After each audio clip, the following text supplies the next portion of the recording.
저번 주에 재직 세미나를 마치고 나서 이제 한 분이 오셔가지고 질문을 하셨어요. 무엇이냐면 이제 성령을 따라서 사는 것에 대해서 이제 질문하셨는데, 성령을 따라서 사는 것이 무엇이냐, 이 질문을 던지셨어요. 그리고 뒤에 하나를 더 붙이셨어요. 그냥 어떻게요? 오늘 최 권사님 기도처럼 구체적으로 알아듣기 쉽게 설명해 주십시오. 짧게 한마디로 알아듣기 쉽게 성령을 따라 사는 삶이 무엇일까요? 질문했어요. 한 주 동안 많은 고민을 했습니다. 여러분, 우리가 보통 몸이 아프면요, 많이 아프게 되잖아요. 그러면 약국에 가서 무슨 약 달라 그래요? 센 거, 아주 센 거, 강력한 거, 이런 거 좀 달래요. 좀 너무 아프니까 좀 약을 좀 세게 처방해달라고 합니다. 왜냐면 너무 아프니까 당장 좀 안 아팠으면 좋겠어요. 그래서 아픈 기간을 좀 단축시키고, 그리고 병을 앓는 기간도 좀 단축시킬 수 있는 그런 약을 좀 달라고 해요. 그런데 이제 의사들의 처방은 이렇습니다. 감기에 걸리면 약을 먹으면 며칠? 일주일. 약을 안 먹으면? 예, 7일 걸려요. 똑같아요. 그런 약은 없습니다. 지나치게 강하고 센 약은요, 우리에게 부작용이 일어나요. 우리 신앙생활도 마찬가지입니다. 우리가 하나님의 말씀을 듣고 깨닫고 알고 살아내기까지는요, 오랜 숙성 기간이 필요합니다. 말씀을 들었다고 다 아는 게 아니에요. 말씀을 듣고 살아내려고 하니 부딪히죠. 내가 그 말씀 믿고 움직이려고 했더니 삶에서, 현장에서 부딪히게 되어 있어요. 그럼 고민하게 됩니다. 이 말씀이 진짜인가? 이렇게 고민하고 체화되고 살아내기까지는 오랜 기간이 필요해요. 이 기간을 단축시킬 수 있는 방법이 있을까요? 없습니다. 여러분, 삶을 통틀어서 그 말씀을 알아가시는 거예요. 이게 신앙생활이에요. 그렇기 때문에 각각의 삶에 적용점은 다 달라요. 말씀은 떨어지지만요, 이 집사님, 김 집사님, 박 집사님의 삶의 현장이 같을 수가 없어요. 그러니 각각의 현장에 적용하는 거는요, 그 안에서 역사하시는 성령 하나님께서 여러분 안에서 적용하세요. 어떻게요? 생각나게 하시고 깨닫게 하시고, 그리고 살아낼 능력을 주시는 거예요. 그런 과정을 통하여 그 말씀이 참이다 진리다를 여러분 삶을 통해서 검증해내는 겁니다. 웨스트민스터 신학대학교의 변증학 교수이자 조직신학 교수이신 마이클 호튼 박사님은 자신의 저작이 미국제 복음주의를 경계하라라는 책에서요, 뭐라 그러냐면 3분짜리, 7분짜리 복음을 경계하라. 우리가 알고 있는 성경의 지식, 복음, 그 핵심은 그렇게 단순하지 않다랍니다. 여러분들이 처음에 복음을 소개받을 수는 있습니다. 3분, 7분 만에 복음의 전반적인 내용을 소개받을 수 있어요. 그게 전부일까요? 아니요. 그 안에는 깊고 풍성한 내용들이 담겨 있어요. 그 복음에 있는 그 말씀을 살아내기까지는요, 오랜 기간 동안 살아내셔야만 알 수 있습니다. 하나님 나라의 비밀은요, 어느 순간 깨달음이 오거나 깨우침이 오는 그런 종교적인 깨달음이 아니에요. 그렇다고 종교나 철학같이 오랜 기간 동안에서 어떤 득도, 경지에 도달하는 그런 지식도 아닙니다. 하나님 나라의 복음의 이야기는 무엇에 관한 이야기일까요? 바로 영, 그리고 영으로 말미암는 생명이에요. 이게 가장 중요합니다. 하나님 나라의 복음은요, 영으로 말미암는 생명. 네 글자라면 부활 생명. 이것에 관한 이야기예요. 이것을 내 삶 가운데 살아내는 게 중요합니다. 알고 죽어서 천국 가는 게 아니라 내 삶 가운데 하나님의 나라가 임하였고, 그 생명으로 내 삶 가운데 폭발적으로 살아내는 능력이 발휘되는 데까지가 복음이에요. 그렇기 때문에 복음은 있는데 능력이 없거나 살아낼 능력이 없으면 그 복음은 죽은 복음입니다. 그런 복음은 없습니다. 성경 로마서 12장은 이렇게 말합니다. 너희는 이 세대를 본받지 말고 오직 마음을 새롭게 함으로 변화를 받아 하나님의 선하시고 기뻐하시고 온전하신 뜻이 무엇인지 어떻게 하라고요? 분별하도록 하라. 무엇에부터 변화가 시작됩니까? 마음으로부터. 여러분들의 마음부터 변화가 되는 거예요. 이게 복음의 시작입니다. 여러분들의 행동이 바뀌는 게 아니라 여러분 마음같이 바뀌는 거예요. 여러분 마음이 변화되는 거예요. 이렇게 됐을 때 여러분들은 어떠한 신앙을 하게 되냐면 생각하는 신앙을 하게 돼요. 예전에는요, 모르는 걸 맹종합니다. 알지도 못하는 것을 맹신해요. 그걸 믿음이라고 착각하고 살아갑니다. 이게 뭐냐면 율법적인 신앙이에요. 안다라고 착각하는 거예요. 그래서 하면 되겠지. 아닙니다. 내 마음이 변하지 않아요. 하기 싫은 건 어떻게 해요? 아무리 오랫동안 교회를 다녀도 즐겁지가 않은 걸 어떻게 합니까? 지겹고 하기 싫은 걸 어떻게 해요? 마음이 안 바뀌는 신앙생활은 잘못된 신앙생활입니다. 우리는 생각하는 신앙을 하게 돼요. 하나님의 기뻐하시고 온전하신 뜻이 무엇인지 분별하는 거예요. 이거는요, 오랜 기간 동안 여러분들이 진지하고 때로는 노력과 연구를 통해 동반하여서 알아내는 거예요. 쉬운 거 아닙니다. 한마디로 딱 아니에요. 그런 말은 없어요. 오랜 기간 동안 여러분들이 묵상하고 살아내는 과정을 통해서 이때 성령께서 여러분의 삶 가운데 복음을 깨닫게 하시고 이해하도록 도와주시고 살아낼 힘을 주시는 거예요. 아멘. 여러분들이 그 복음에 대해서 갈망하고 알아가고 의에 줄이고 목마른 마음이 있습니까? 의를 위하여 핍박받는 자리까지 나아가는 삶으로 살아내는 그런 헌신이 있습니까? 그러한 자에게 복음에 대해서 알아가는 이 모든 시간은 말할 수 없는 감격이고 기쁨이에요. 하나님의 말씀이 떨어지고 그것을 하나하나 깨달아 나가는 모든 과정은 그냥 고된 게 아니라 기쁘고 행복한 겁니다. 자, 질문을 한 번 더 정리해 보겠습니다. 성령을 따라 사는 삶이 무엇인가요? 구체적으로 질문에 대답해 드리겠습니다. 한마디로 대답할 수 있는 사람은 이 세상에 없습니다. 어떤 학 박사도 성경을 다 안다라고 말하고 성경을 한마디로 요약하라고 그러면 그런 사람은 없어요. 하나님의 깊은 진리, 그 크고 넓고 깊고 이 하나님의 풍성한 진리를 한마디로 요약할 수는 없습니다. 각각 다 삶의 부르심에 따라서 여러분들이 하나하나 살아나가는 거예요. 그때 성령께서 깨닫게 하십니다. 그러나 그 모든 깨닫고 알아가는 과정이 어떤 거예요? 가정이 즐거운 거예요. 여러분, 성화의 과정, 그리스도 안에서 여러분들이 변화되어 가고 복음을 깨달아 알아가는 모든 과정은요, 노력이 아니고 힘든 게 아니라 즐거운 여행이에요. 여행을 할 때 인도에 갔다 온 사람에게 물어봐요. 인도가 뭐야? 한마디로 요약해서 말해봐. 인도 가겠다는 거야? 안 가겠다는 거야? 인도 안 가고 날로 먹겠다는 거야. 인도에 가보면 한 번 가서는 몰라요. 2번, 3번, 10번 가도 알쏭달쏭해요. 여행은 그런 겁니다. 인도에 대해서 다 알았다? 이 지역 가고 저 지역 가면요 또 달라요. 얼마나 오랫동안 알아가야 하나를 알아갈 수 있을까요? 여행은 그런 겁니다. 그러나 그건 즐기는 거예요. 그 하나하나 알아가는 것을 즐기는 겁니다. 그 경험, 그 추억, 이것들이 쌓여서 주님과 친밀한 관계를 누리게 되는 거예요. 이것보다 행복한 일이 있을까요? 주님을 알아가는 일. 이것보다 가치 있는 일이 세상에 있어요? 없습니다. 그렇죠, 없어요. 그러니 이 모든 과정을 즐기십시오. 단축하지 마시고요. 강력하게, 기적적으로, 급격하게 무언가를 알아가려고 하지 말고 삶을 통하여 여러분 즐기십시오. 아멘. 오늘은 비유 시간입니다. 이 비유를 여러분들이 마음에 대해서 조금 더 구체적으로 몇 주에 걸쳐서 좀 나눠보려고 해요. 그래서 성령이 이끄는 삶이 무엇인지에 대해서 조금 더 구체적으로 한번 나누려고 합니다.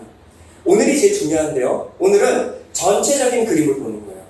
성경을 볼 때는요, 하나 뚝 떼서 보시면 오해하기가 쉽상입니다. 성경을 볼 때는 무엇으로 봐야 된다? 네, 문맥으로 봐야 된다. 전후 문맥을 살펴보지 않으면 그 안에 있는 내용을 알 수가 없어요. 그렇기 때문에 오늘은 전체적인 그림을 보고요. 여러분들은 오늘 설교를 듣고 가서 하셔야 될 숙제가 하나 있습니다. 과연 그러한가를 검증하십시오.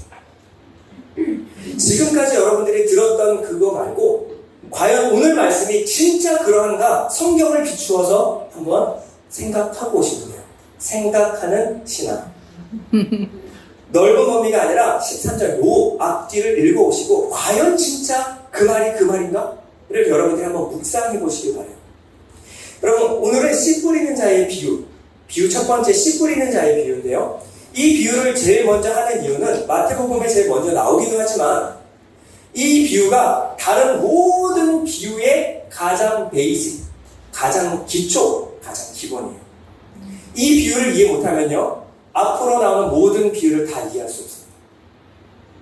이 비유를 모르면 다음 시간부터 나오는 모든 비유는요 여러분들 이해 못했다, 끝났다, 이번 학기 정쳤다 생각하시면 돼요. 제 말이 아니에요. 마가복음 4장 13절에 주님 말씀하십니다. 또 이르시되 너희가 이 비유를 알지 못할진데 어떻게 모든 비유를 알겠느냐. 씨 뿌리는 자의 비유를 모를진데 알지 못할진데 어떻게 다른 비유를 알겠니. 주님이 하신 말씀이에요. 그렇다면 이 비유는 모든 비유의 기초이며 근간일 뿐 아니라 다른 비유와 다 연결되어 있는 거예요. 이 비유를 알면 다른 비유가 열어지기 시작해요. 이 비유를 모르면 비유만 모르는 게 아니라 주님이 하신 말씀 통째로 모른다고 보시면 돼요. 주님과 관계없는 거예요. 이 비유가 나오는 전후에 어떤 배경이 있는데요. 이 비유는 공관복음, 요한복음에는 비유 안 나오는 거 아시죠? 요한복음에 비유가 없습니다.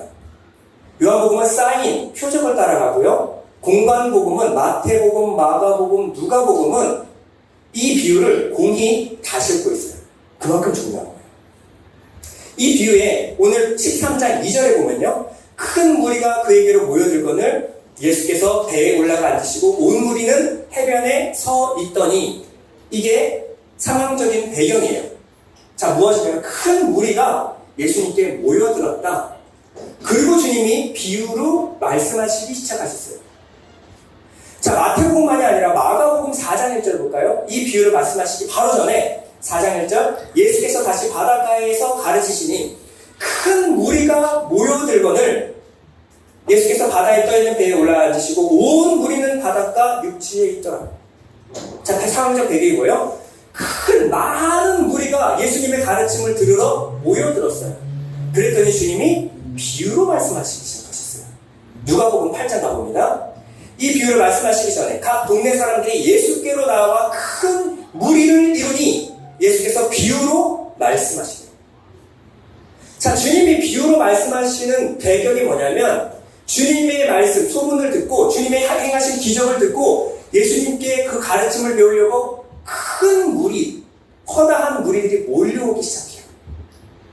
그때 주님은 뭘로 말씀하시냐면 그 전까지는 밝히 하나님 나라의 복음을 증거하시다가 갑자기 비유로 설교하시기 시작하십니다. 여러분 비유가 뭘까요? 비유, 메타포라고 하는데 은유, 비유는요 어떠한 개념이 있어요. 개념이 있는데 이것을 그냥 바로 직설적으로 설명하지 않고요 어떤 개념을 유사한 성질을 지닌 다른 것, 비슷한 것, 그런 동일한 성질을 가진 것으로 설명하는 것. 어떻게? 간접적으로, 암시적으로. 그러니 이 어떠한 개념이 없는 사람은 아, 이 말은 그거 얘기하시는구나를 알 수 있을까요? 없을까요? 몰라요. 이게 핵심입니다. 이 개념이 없는 사람은 도저히 몰라요. 근데 이 개념이 있는 사람은 아, 그게 또 그렇게 설명이 되네? 더 풍성히 알 수 있는 거예요. 이 개념이 있는 사람은 몰라요. 어떻게? 뜬구름 잡는 얘기하네. 지금 무슨 얘기야 도대체? 어쩌라고? 아니면 자기 각자 자의적으로 이솝우화 해석하듯이 각자 자의적으로 해석하는 거예요. 아, 나 이건 이런 뜻인 것 같아. 아, 나 은혜 받았어. 이건 이 뜻 아닐까? 이런 자의적 해석으로 치달을 수 있어요. 예수님은 왜 큰 무리가 모여들었을 때 이런 알쏭달쏭한 비유로 말씀하셨을까요? 제자들이 물어봅니다. 10절에 보면 제자들이 예수께 나와 이르되 어찌하여 그들에게 비유로 말씀하십니까? 주님이 설명해주세요. 대답하여 이르시되 천국의 비밀을 아는 것이 너희에게는 허락되었습니다. 이 비유에 뭐가 담겼다고요? 천국의 비밀이 담겼어요. 근데 이것이 너희에게, 제자들에게, 교회들에게는 허락되었으나 여기 그들은 누굴까요? 큰 무리들. 그들에게는 아니 되었나니. 무릇 있는 자는, 천국의 비밀에 대한 개념이 있는 자는 넉넉하게 되되 없는 자는 있는 것도 빼앗기리라. 무슨 말인지 모르는 거예요. 그러므로 내가 그들에게 비유로 말하는, 그들이 누구예요? 큰 무리.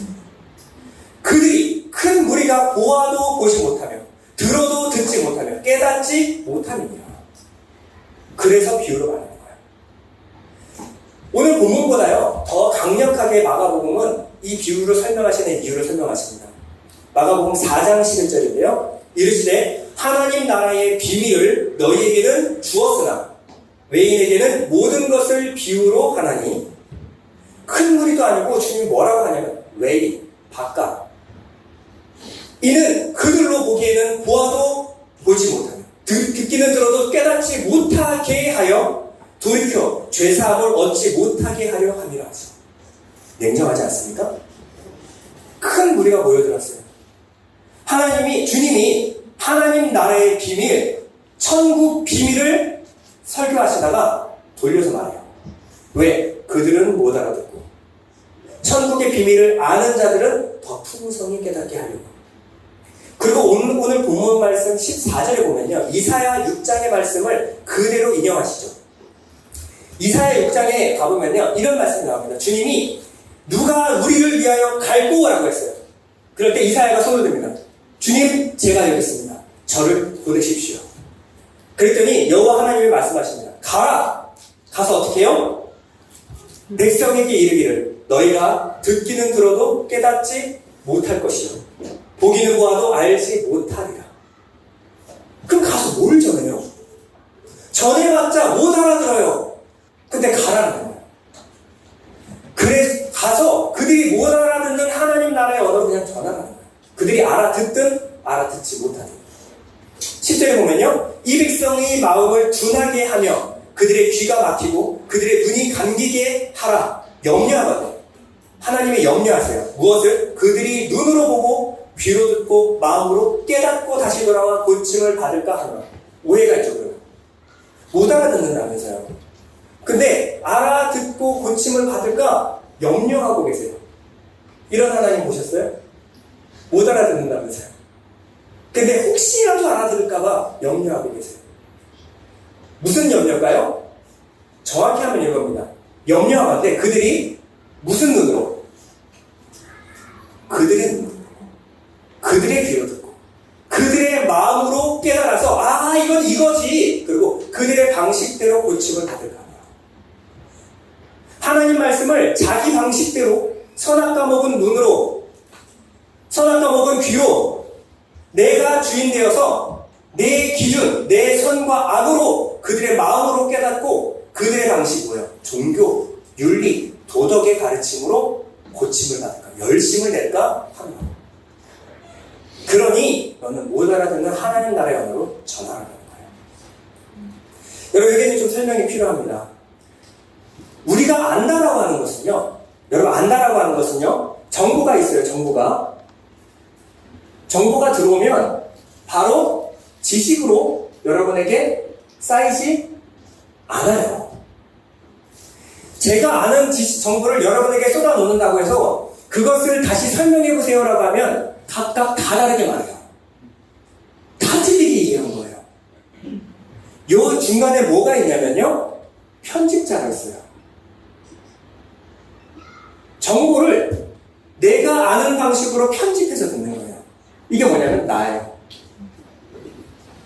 이 듣는 주체가 어떤 상황인지를 모르면요, 아무리 이 정보를 이 사람한테 전해준다 하들 받아들이지 못하거나 이해 못하거나 아니면 편집해서 내 방식대로 이해해요. 이게 정보를 습득하는 방식이에요. 그래서 칸트는 뭐라 그랬어요? 뭘 의심해봐라? 네가 아는 걸 의심해봐라. 이게 뭐예요? 순수 이성 비판이에요. 네가 판단하는 게 옳냐? 그게 선이고 아니고 맞아? 이게 뭐야? 판단력 비판. 그리고 네가 행동하는 거, 판단해서 행동하는 그 행동이 옳아? 이게 뭐예요? 실천 이성 비판이에요. 소크라테스는 이 세 마디를 한마디로 했어요. 내 자신을 알라.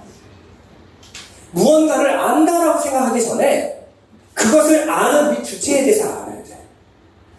네 너를 모르면 너에게 흘러가는 모든 지식과 알면 알이 아니야.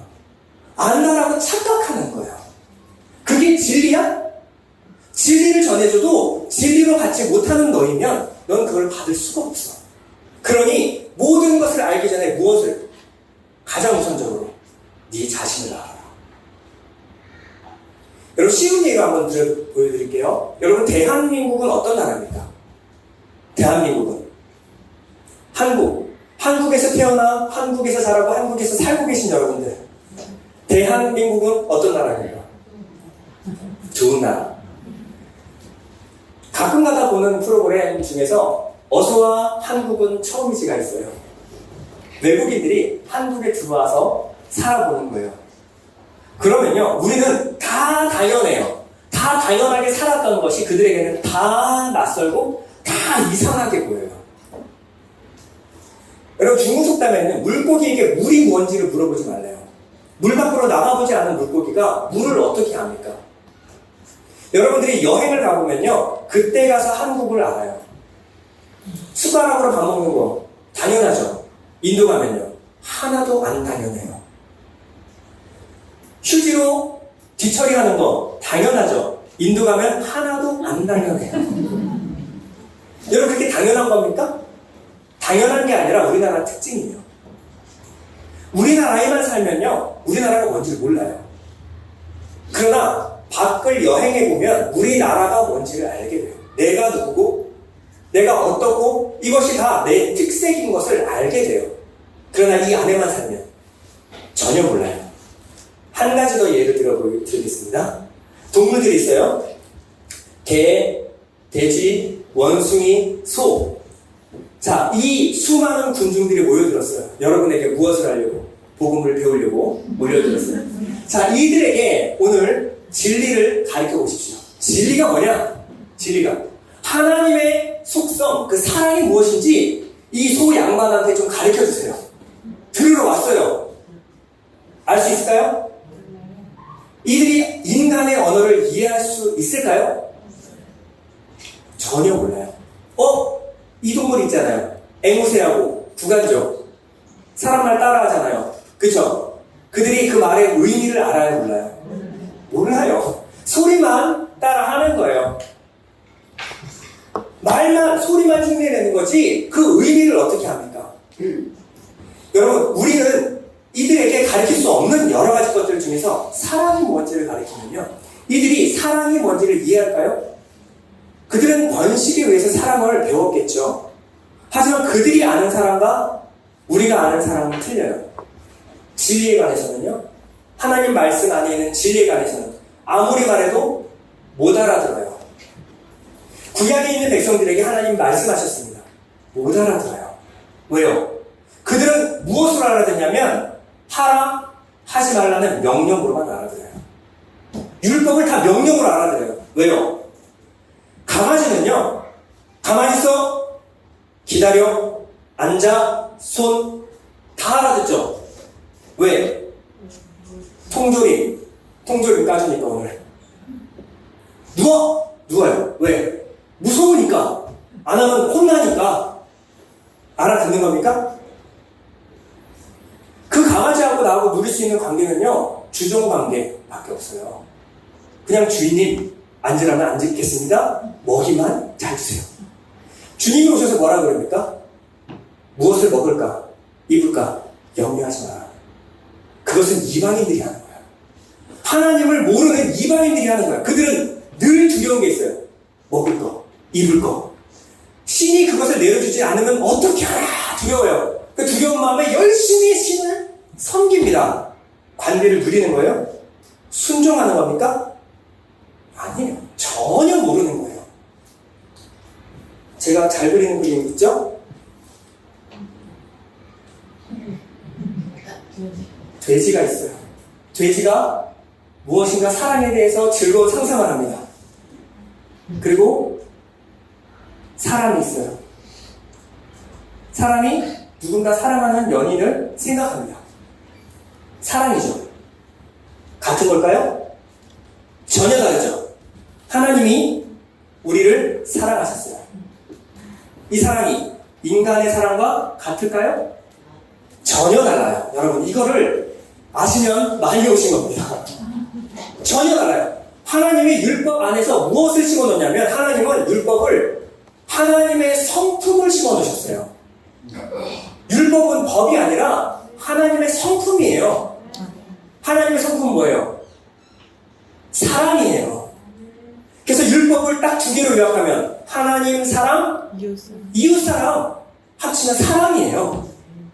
구약 백성들이 이걸 사랑을 알아들었어요? 법을 알아들었어요? 법을 알아들었어요. 전혀 다른 말입니다.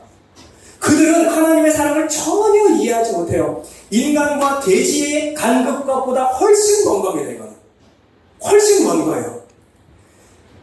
여러분, 율법은 하나님의 속성이에요. 율법은 하나님의 속성. 인간의 사랑은요, 어떤 속성이 있어요? 재직 세미나 때 들은 분들은 다 이해하실 텐데, 그들은 중력이 안으로 작용해요. 이 사랑은 어떤 사랑일까요? 우리가 말하는 사랑은요, 로마서 7장 7절. 그런즉 우리가 무슨 말을 하려? 율법이 죄냐? 그럴 수 없느니라. 율법으로 말미암지 않고는 내가 죄를 알지 못하였으니 그 율법이 뭐 하지 말라? 탐내지 말라 하지 않았다면 내가 탐심을 알지 못. 내가 이때 동안 율법, 그 사랑을 실천한다 했는데 하나님 말씀을 깨닫고 보니 내가 했던 그 모든 사랑이 뭐였다? 탐심이었다. 여러분, 우리 인간들이 하는 사랑은요, 소유욕이에요. 집착이고 탐심입니다. 그것을 사랑이라고 착각하고 하나님이 나 사랑한다라고 하면 그 사랑으로 착각하는 거예요. 그러니 하나님의 보성은, 사랑은 어떤 보성이에요? 하나님의 보성은 안에서 밖으로 나가는 거예요. 끌어당기는 게 아니라 자신의 생명을 내어주는 겁니다. 그 사람을 살게 위해서 내 생명을 내어주는 것. 이거보다 더 큰 사랑은 없는. 너희는 서로 사랑하라. 내가 너희를 사랑한 것 같이. 그게 사랑이야. 하나님이 이 말씀 하시는 거예요. 너희가 알고 있는 사랑, 그 사랑 아니야. 내가 너희를 어떻게 사랑하는지 봐. 자신의 생명을 주어 사랑하는 거예요. 이렇게 너희는 서로 사랑하라. 그러므로 율법은 뭐예요? 율법은 결국 거울이에요. 내 자신을 알아라. 너희가 사랑할 수 있는 사람이에요. 너의 마음같이 어떤 사람이냐? 이게 하나님 말씀이에요. 말씀을 듣고 내가 열심히 해봐야지. 해보십시오. 되나? 안 되죠. 왜? 내 성품, 내 열심, 내 마음 가지고는 그게 안 돼요. 열심히 한다고 내가 변화되는 게 아니에요. 예전에 천적 연구를 한번 했습니다. 그림을 오늘 많이 그릴게요. 천적 연구를 했는데요. 고양이가 있어요. 고양이하고 천적이 뭐예요? 쥐죠. 쥐하고 어린 시절부터 같은 땅에 자라서 서로 간에 알고 서로 의지하면서 살게 만들었어요. 그래서 어릴 때부터 착각하는 거죠. 내 형제야. 나는 우리 태어날 때부터 같은 전 먹고 같은 음식 먹고 한 울타리에서 자랐어. 그러면 커서도 둘이 형제처럼 서로 의지하고 잘 살 것 같죠. 나중에 시간이 지나니까 돌아보니 고양이가 쥐를 죽여버렸어요. 누가 가졌어요, 이거를? 누가 가졌을까요? 본성입니다. 본성이에요. 이 천적에 대한 본능으로 자리 잡고 있는 거지 누가 가르쳐준 게 아니에요. 하나님이 세상을 이처럼 사랑하사 자신의 생명을 주셨습니다. 독생자를 주셨어요. 그분이 하나님의 아들이었습니다. 사람한테 줬더니 사람이 어떻게 해요? 죽여버립니다. 누가 가르쳤어요? 본능이에요. 우리 마음밭에 하나님의 씨가 심겨져서 열매를 맺을 수 없는 마음밭이에요. 하나님 말씀 그 생명을 담아 주었더니 죽여버리는 게 우리의 죄성입니다. 이게 본성이에요. 천적이에요. 하나님과 우리 관계는요, 그렇게 사용한 관계가 아니라 원수지간이었어요. 원수되었던 너희를 천적 성적지간이었어요. 이 우리를 주셔서 우리가 하나님의 말씀을 우리에게 던져준다고 그 하나님의 성품, 사랑이 우리 안에 심겨질 리 마음합니다. 알아듣지도 못해요. 여러분, 네 가지 같은 비유를 들으실 때, 아, 그러니 좋은 밭이 되자. 가시밭, 돌짝밭, 길가밭 다 갈아엎어서 비교하여 좋은 밭이 되자라고 받아들이시면 안 됩니다. 우리 마음밭은요, 이렇게 달라요. 만약에 이것을 좋은 밭이 되자라고 열심히 노력하시는 분들이 있어요. 누굴까요? 저기 가면 우리 마음수련 불교 명상에 가시면요, 마음을 열심히 기경하여 좋은 밭이 되게 하기 위해, 좋은 사람 되게 하기 위해서 가르쳐줍니다. 이분 찾아가세요. 혜성스님 010-8554-1720 적으시고 찾아가셔서 좋은 밭 만들어 오세요. 되나? 제가 보장해드립니다. 시간 낭비하시는 거예요. 불가능합니다. 성경은 끊임없이 우리는 우리 마음밭을 기경할 수 없다라고 말하고 있어요. 우리 마음을 바꿀 수 없음을 구약 내내 보여주셨잖아요.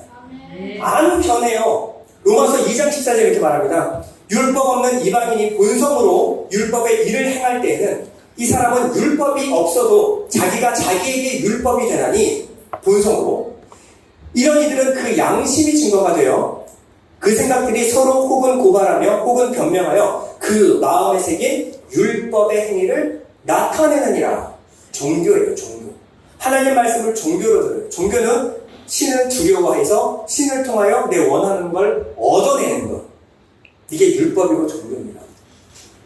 그러니 그들은 율법을 주든 주지 않든 자기 종교적인 행위를 열심히 해서 마음 수련을 해요. 성경을 알든 알지 못하든 열심히 마음을 기경하는 데 정신이 없어요. 주님이 그것을 보고 이야, 갸륵하다. 안 되는 거 정말 열심히 하는구나. 착하다, 착해. 라고 하실까요? 예수님이 오셔서 제일 미워하던 제가 뭐죠? 바로 이거예요. 마음밭 기경하자예요. 마태복음 23장 28절 이렇게 말합니다. 이와 같이 너희도 겉으로는 사람에게 옳게 보이되 안으로는 외식과 불법이 가득하도다. 회칠한 무덤, 독사의 새끼들아. 너희들도 하지 못하고 그들도 하지 못하는 그 짐을 그 어깨에 씌워놓고 천국 가고자 하는 사람도 못 가게 하는구나.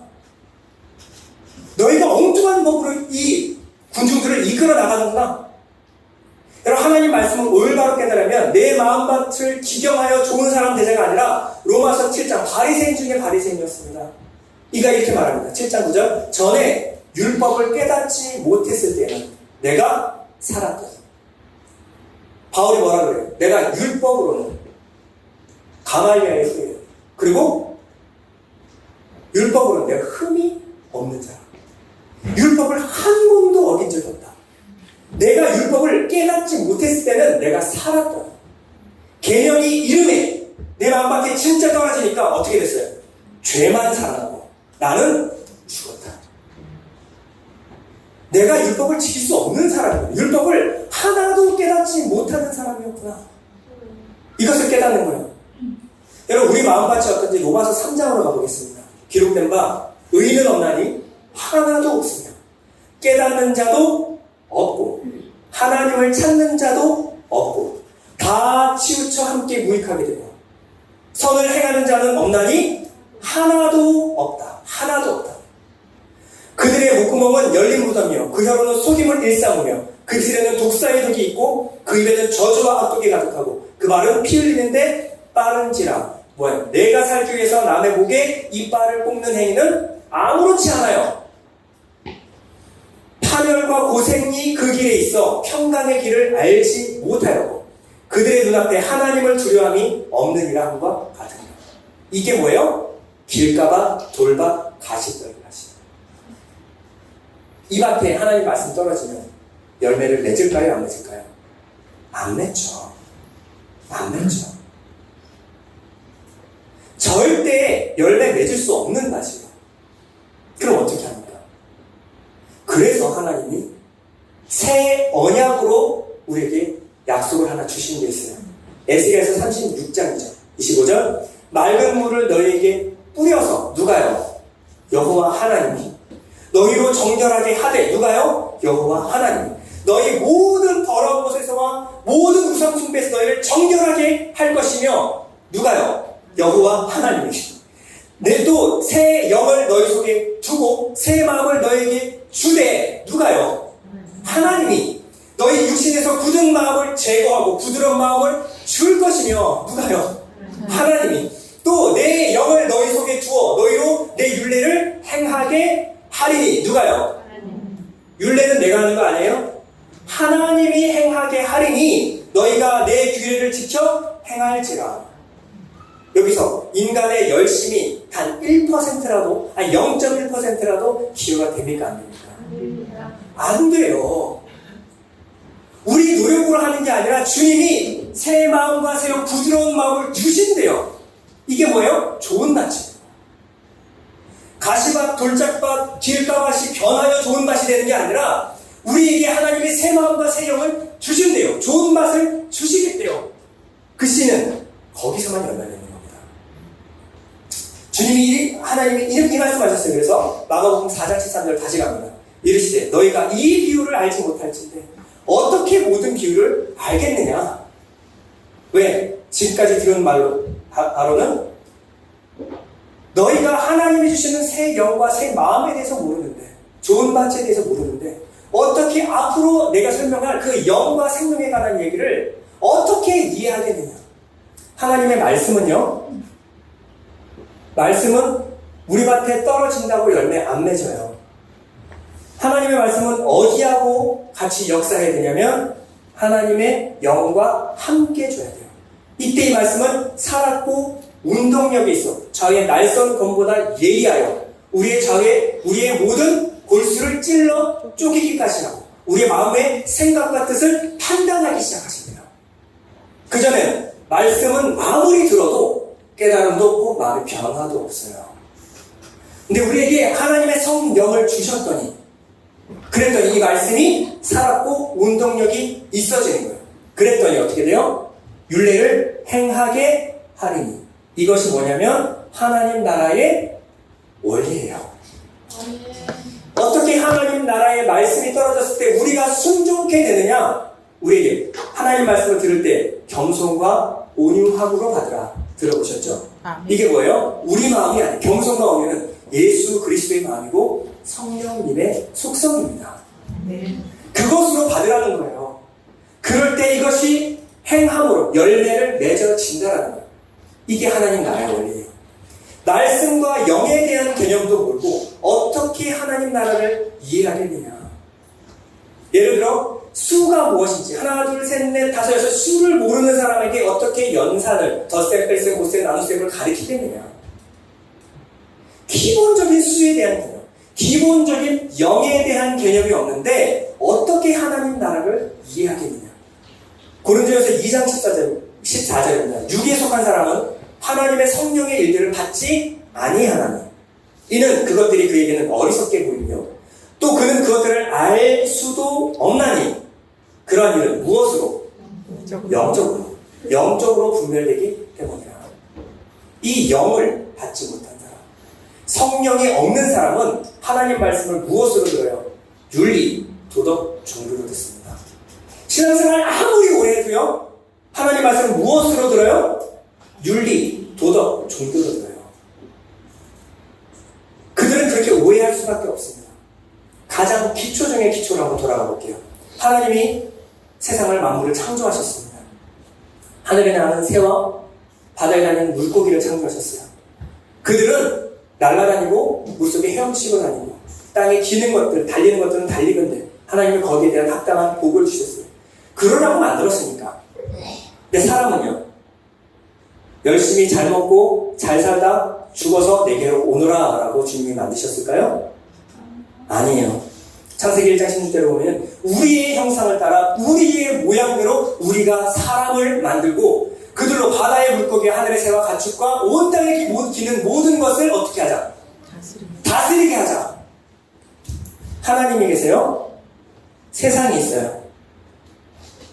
하나님이 직접 만물을 통치하십니다. 그런데 이 통치와 누림을 누구와 함께? 사람과 함께 누리고 싶으신 거예요.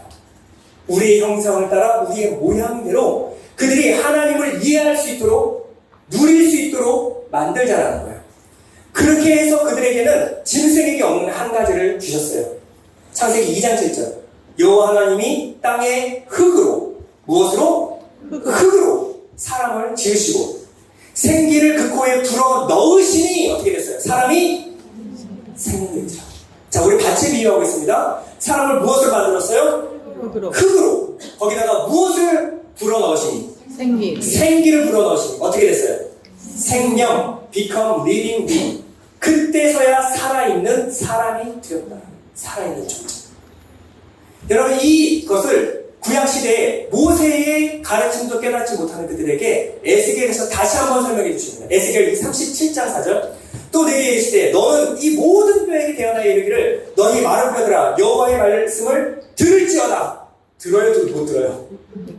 마른 뼈 보고 아까 소 양반도 못 알아듣는데 마른 뼈한테 여호와의 말씀을 들을지어다. 근데 주님이 또 말씀하세요. 주여께서 이 뼈들에게 이같이 말씀하시기를 내가 무엇을?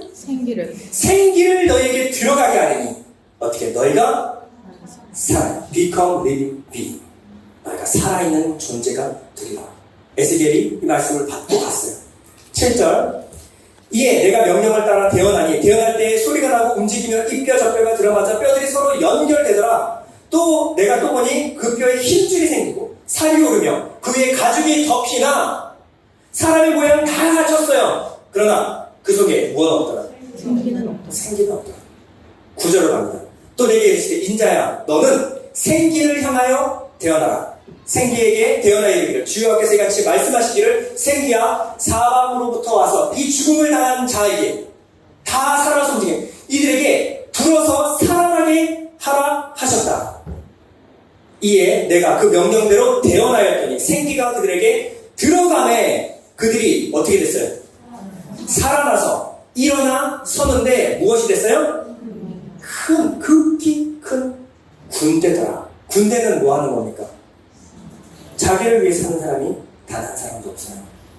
명령이 떨어지면, 말씀이 떨어지면 즉각 순종입니다. 이게 군대예요. 하나님의 말씀대로 일하게 되더라는 거예요. 오늘 본문 말씀의 가장 핵심은 바로 이겁니다. 그 밭이 무엇이냐? 좋은 밭이 무엇이냐? 하나님 우리에게 주신 새 마음과 새 영이라는 거예요. 그래서 이 비유 마지막에 보면요. 13장 11절에 보면 대답하여 이르시되 천국의 비밀을 아는 것이 너희에게는 허락되었으나 그들에게는 아니 되었나니 무릇 있는 자는 받아 넉넉하게 되되 없는 자는 그 있는 것도 빼앗기리라. 자, 결론이 이거예요. 있는 자는 넉넉하게 되고 없는 자는 있는 것도 빼앗기리라. 그리고 이 비유의 맨 마지막 비유의 결론이죠. 결론, 마태복음 25장 29절에 보면 여러분들이 너무 잘 아는 달란트의 비유가 나와요. 이게 마지막 비유입니다. 비유의 결말이 뭐예요? 무릇 있는 자는 받아 풍족하게 되고 없는 자는 그 있는 것까지 빼앗기리라. 결론이 똑같죠? 똑같아요.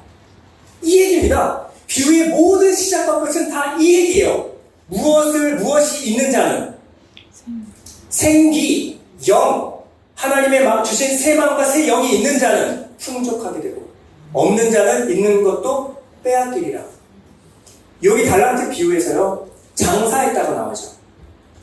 달란트는 탤런트 아닌 거 아시죠? 재능 아니에요. 하나님 말씀입니다. 말씀을 줬더니 이 말씀이 어떻게 장사하여는 아우토스 앤 엘가조마이는 효과를 내나 일하나요. 그들에게 줬더니 이 말씀 달란트가 어떻게 돼요? 일을 하기 시작해요. 역사하기 시작하더라. 5달란트는 5달란트를 남기고 2달란트는 2달란트를 남기더라. 무엇이 역사했어요? 달란트가. 아시겠습니까?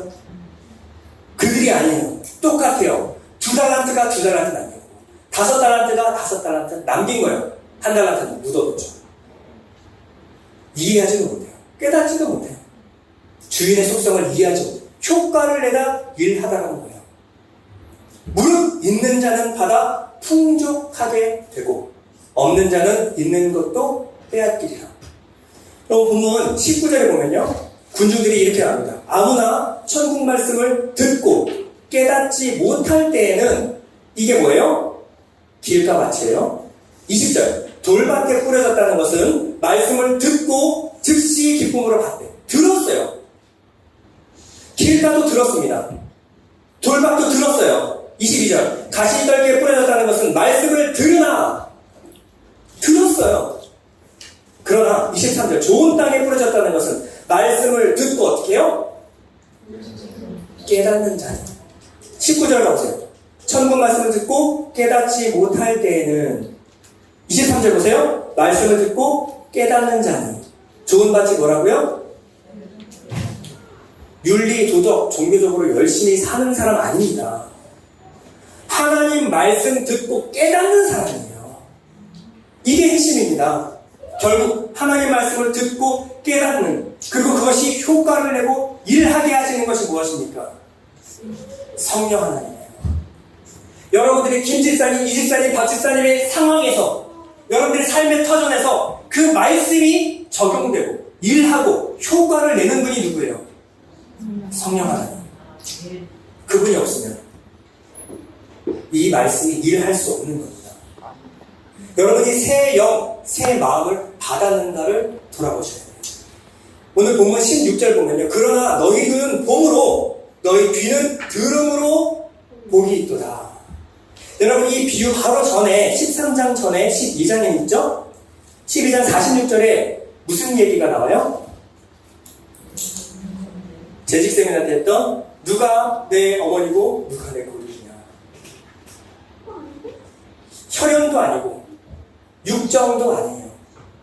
예수님의 진짜 생명을 나눠가지고 같은 생명 공동체가 누구라고요? 성령 받은 무리, 예수 그리스도의 말씀을 듣고 행하는 자들, 이들이 예수님의 고륙이고 어머니고 가족이라는 거예요. 교회라는, 이들이 믿는 자들입니다. 교회에 왔다 갔다 하는 사람들, 그게 아니라, 큰 무리가 아니라 그 말씀을 듣고 삶 가운데 삶으로 살아내는 사람이 있어요. 무엇을? 성령 능력으로. 그들이 누구다? 주님이 내 형제고 내 고륙, 내 가족이다. 교회다라는 거예요. 이 비유 바로 다음에 무슨 얘기를 하세요? 그래서 알곡과 가라지 비유 나오시죠? 이렇게 논리적입니다. 무리가 다 모여있다고 다 무리 아니야, 다 교회 아니야. 주님 말씀 들으러 왔다고 다 교회 아니야. 여기는 알곡도 있고 가라지도 있어. 이 알곡과 가라지의 결론이 뭡니까? 뒤에 34절 보면요, 예수께서 이 모든 것을 우리에게 비유로 말씀하시고 비유가 아니면 아무것도 말씀하지 아니하셨으니, 그리고 35절 보면요, 이는 선지자를 통하여 말씀하신 바 내가 입을 열어 비유로 말하고 창세부터 감추인 것을 드러내리라 함을 이루려 하시고, 이번엔 드러내신대요. 누구에게? 모든 무리에게? 36절 다 같이 시작. 이에 예수께서 우리를 떠나사 집에 들어가시니. 여기까지. 감추인 것을 드러내시는데 누구에게? 36절 보면 우리를 떠나사 집에 들어가서 문 닫고 제자들이 나와 있는데 밭에 가라지 비유를 우리에게 설명해 주셨어. 대답하여 이르시되 좋은 씨를 뿌리는 이는 인자요. 설명해 주신 거예요. 누구 만들어요? 12제자 교회 만들어요. 나머지는 너희들이 네 마음대로 해석해. 알아서 니네들이 해석하고 싶은 대로 해석해. 그리고 어떻게 해요? 문에 애들 제자들을 다 들 거야. 집으로 문 걸어 잠그고 아무도 못 듣게 적어. 내가 설명해 줄게. 씨를 뿌리는 자는 인자요. 누구만 느낄 수 있어요? 교회만. 성령 받은 사람만. 주님은 성령 받은 사람에게 말씀하십니다. 하나님의 말씀은 성령 받은 사람에게 꿀송이보다 달아요. 그러나 성령 받지 않은 사람은 특징이 있어요. 이거 아무 쓰잘데기 없는 휴지 조각이에요. 집안에 모셔놓고 주일날 들고 나오는 부적 같은 거. 그러나 성령을 받은 사람에게는 생명책입니다. 내가 살고 죽는 게 여기에 달렸어요. 이게 차이입니다. 주님은 그 속에서 열매를 맺어가시는 거예요. 로마서 9장 25절에 이렇게 말합니다. 호세의 글에도 이르기를 내가 내 백성 아닌 자를 내 백성이라 사랑하지 아니한 자를 사랑하는 자라 부르리라. 우리가 뭐가 달라서요? 그들하고 우리가 뭐가 달라요? 여러분은 비유의 말씀을 깨달으셨습니까? 깨달으셨어요? 여러분 그들이 성령 받은 자예요. 여러분 뭐가 달라요? 바깥 사람 사람과 우리가 뭐가 다릅니까? 똑같아요. 그런데 내 백성 아닌 자를 내 백성이라, 사랑하지 아니한 자를 사랑한 자라 부르리라. 어디서? 너희는 내 백성이 아니라 한 그곳에서. 똑같아요. 우리가 살아가는 게 다른 거 하나도 없어요. 우리 삶의 터전. 거기서 뭐예요? 내 백성이 아니라 한 그곳에서 그들이 살아계신 하나님의 아들이라 일컬음을 받으리라 하거든요. 처음부터 끝까지 은혜예요. 우리가 뭘 했다고요? 그런데 우리에게는 생명의 말씀을 심어주세요. 너희들은 들어. 그래서 열매 맺어. 너희가 하는 게 아니야. 내가 새 마음과 새 힘을 심어놨어. 그러니 들어. 넌 열매 맺게 되어 있어. 내게만 붙어 있어라. 그럼 열매 반드시 맺는다. 또 이스라엘과 이스라엘의 바다에 맺히되 이스라엘 자손의 수가 비록 바다의 모래가 뜰지라도 남은 자만 구원을 받으리니 주께서 땅 위에서 그 말씀을 이루고 속히 시행하시리라 하셨습니다. 그 남은 자들이 어떤 사람이에요? 이사야가 미리 말한 만일 만군의 주께서 우리에게 이 생명 하나님의 말씀을 언약을 약속을 심겨주지 아니하셨다면 우리가 어떻게 돼요? 소돔과 같이 되고 고모라와 같았으리로다 한 것 같아요. 우리 똑같아요. 근데 내가 누군데 나를 부르세요? 내가 뭔데 세상에서 나를 부르시냐고요? 아무리 뒤져봐도 없어요. 돌짝밭, 가시밭, 길가마지. 그런데 너희는 들을 수 있고 깨달을 수 있다. 왜? 성령, 새 마음과 새 영을 너희에게 주었으니까. 결론입니다. 주님 은혜로 새 마음과 새 영을 우리에게 주셨어요. 그 마음을 뚫고 하나님의 말씀에 들어가는 거예요. 여러분, 이 말씀이 들어갔을 때 우리 안에서 어떤 일이 일어나냐면요, 요한복음 12장 24절 내가 진실로 너희거든요. 하나님의 밀 말씀이요 땅에 떨어져 죽지 않으면 하나를 그대로 있고 죽으면 많은 열매를 맺느니라.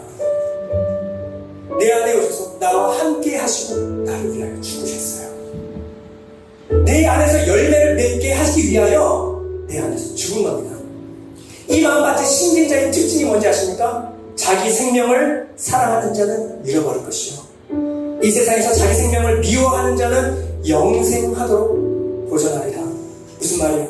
여러분, 좋은 밭입니까? 특징이 있어요.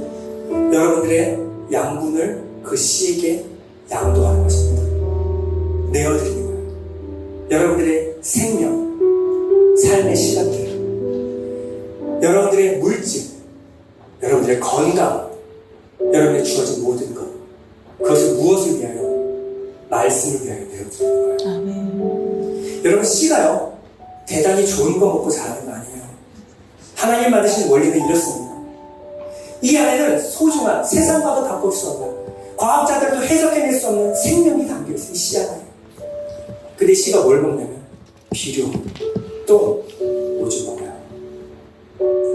바울이 자기가 행한 모든 율법적인 행함을 뭐라고 했어요? 똥이다. 아무것도 아니다. 하나님을 기쁘게 할 수 있는 게 아무것도 없다. 그런데 하나님은 그 작은 씨, 그 말씀에 순종하는 자에게 내 똥망도 못한 내 안에 오셔서 나를 통하여 일하시기 시작하십니다. 그리고 뭐예요? 잘하니까 충성된 종아. 요만한 일이요. 밥 지어주는 일, 남편 내조하는 일, 아내를 사랑하는 일, 직장에서 퍼드는 일 하는 일, 작은 겁니다. 그러나 주님이 그거 맡기셨어요. 작은 일에 충성하라. 아멘. 여러분, 교회에 모여드는 사람은 하나님 말씀 미랄, 정말 요만큼 눈에 보이지 않는 하나님 말씀이 내 안에서 들어왔어요. 이것을 위해서 헌신하는 사람입니다. 자기 생명을 사랑하는 자는, 내 삶을 사랑하여서 하나님 말씀을 배척하는 사람은 이렇게 될 것이고, 자기 생명을 미워하고 내어드리는 사람은 영생하도록 도전하리라. 잠시 눈을 감겠습니다.